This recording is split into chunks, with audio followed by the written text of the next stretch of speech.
Boa tarde a todos. É sempre uma alegria estarmos aqui, a sala repleta já. Sejam todos muito bem-vindos, sejamos todos bem-vindos.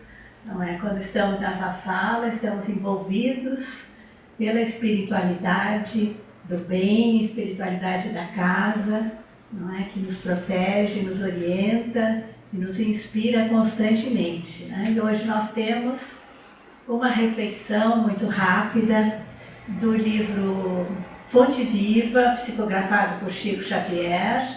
A lição é número 19 e tem o título de Apacenta. E apacenta, né, significa cuida, orienta, né, direciona. E essa frase foi dita por Jesus a Pedro, né, o seu discípulo, o grande apóstolo, né? Mas que ele tinha uns momentos de fraqueza, né? Umas vacilações. Então Jesus, pensando, sabendo como seria a missão de Pedro, ele pergunta a Pedro: Pedro, tu me amas? Isso está no Evangelho de João. E Pedro responde: claro, mestre. Aí ele diz: então cuida dos meus cordeiros. E novamente ele pergunta: Pedro, você me ama? Ai, Pedro, claro, mestre, é claro que eu amo. Então, cuida das minhas ovelhas. Acho que também Jesus estava testando a paciência de Pedro, né? Porque ele pergunta pela terceira vez: Pedro, tu me amas? Aí Pedro já está um pouco, não é propriamente contrariado, sentido: mestre, você que sabe de tudo, você sabe que eu te amo. Aí, então, apacenta as minhas ovelhas. Aí que vem essa frase, não é? Que era, na verdade, esse teste, né, que Jesus estava fazendo com ele, porque sabia de como seria árdua a sua missão, né, de apacentar as ovelhas, toda a humanidade, né? Então, é muito interessante, né, essa lição. Eu acho ela muito até comovente, né, com relação à missão que Pedro teria, né? E Emmanuel, nesse número 19, né, ele então vai dizendo, vai analisando o que Jesus queria dizer para essa missão de Pedro, né? Que ele deveria cuidar das ovelhas, do rebanho, sem medidas drásticas, sem palavras pesadas, né? Com muita tolerância, né? Sem castigos, sem imposições, na mesma forma que Jesus, né? É uma mensagem, é um apacentar com muito amor. Isso é que Jesus queria passar e que Emmanuel analisa muito bem nesse número 19, né? E aí eu pensei, que eu achei interessante interromper aqui, que quando uma pessoa tem uma missão desse porte de Pedro, e nós mesmos, com as nossas missões infinitamente menores, nós temos que também cuidar de nós, não é? Estarmos fortes, firmes, equilibrados, para podermos, não é, nos dirigir ao próximo com força, né, com coragem. Então, tem uma das palestras do Haroldo, né, Dutra Dias, que a gente segue bastante aqui, e que ele diz assim: uma forma de nós nos fortalecermos é estarmos livres de obsessão. E como seria um tratamento preventivo à obsessão? Então ele fala assim: seria a prece, seria um trabalho voluntário, seria uma visita a uma casa, não é, de crianças ou de idosos, não é? Seria tentar fazer leituras edificantes, se manter equilibrado. Quer dizer, é tudo que a gente sabe que tem que fazer, mas às vezes dá uma relaxada, né? Então, nós então imaginamos que Pedro deveria primeiramente se fortalecer dessa forma, porque a gente sabe que ele teve umas fraquezas, não é? Ele vacilou com Jesus, Jesus já sabia que isso iria acontecer, mas Jesus escolheu os seus discípulos e posteriormente apóstolos entre pessoas normais.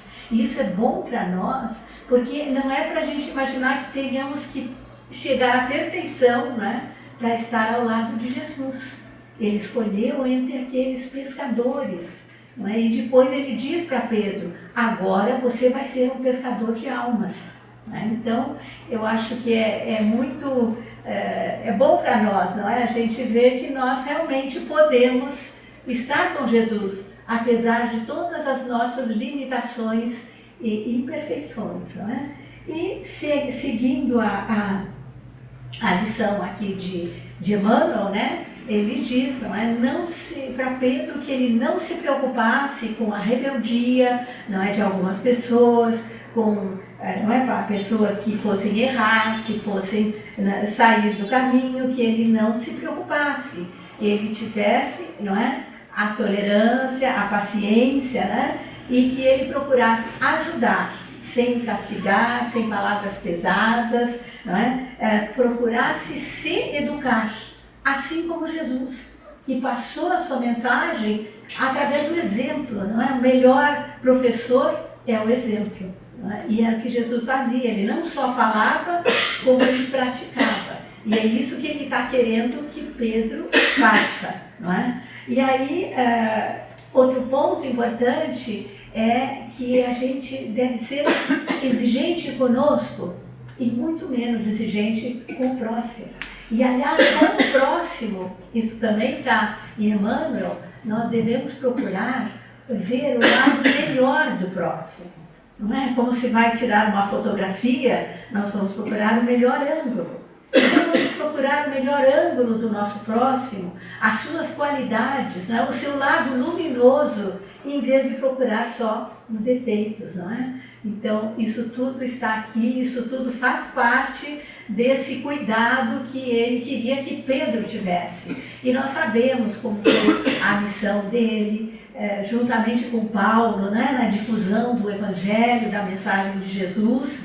Foi uma tarefa brilhante, não é? Mas foi bem difícil, e nós sabemos também que lá no final da sua vida, quando ele foi crucificado, né, em Roma também, como foi crucificado Jesus, só que ele mostrou aí já que ele já tinha uma grande humildade, porque ele pediu para ser crucificado de cabeça para baixo, porque ele não poderia ser crucificado da mesma forma que Jesus. Né? Então a gente já vê que Pedro cresceu e evoluiu profundamente através da sua missão. Não é? E aí tem uma carta, se Deus me iluminar aqui, né? Tem uma carta de Pedro, né? Você sabe, depois nós temos lá o Evangelho, depois tem as cartas de Paulo e depois tem cartas de Pedro, né? E essa carta aqui eu acho maravilhosa para a gente pensar o que ele deixou para nós, né? Então ele disse aqui, ó, não paguem o mal com o mal, nem um insulto com outro insulto. Pelo contrário, abençoem, porque para isso vocês foram chamados, isto é, para serem herdeiros da bênção de Deus. Né? Aquele que ama a vida e deseja ver dias felizes, guarda a sua língua do mal e os seus lábios de proferir mentiras. Afaste-se do mal e pratique o bem, busque a paz e procure segui-la. Porque os olhos do Senhor estão sobre os justos e seus ouvidos estão atentos à prece deles. Não é? Então, isso é o que Pedro nos deixou através da sua primeira carta. Né? E para nós encerrarmos a nossa pequena reflexão, né? Nós pensarmos em fazer o nosso melhor. Né? Nós pensarmos em vamos pensar em seguir a nossa missão fazendo o melhor, porque fazendo o melhor, Deus proverá o resto. Muito obrigada.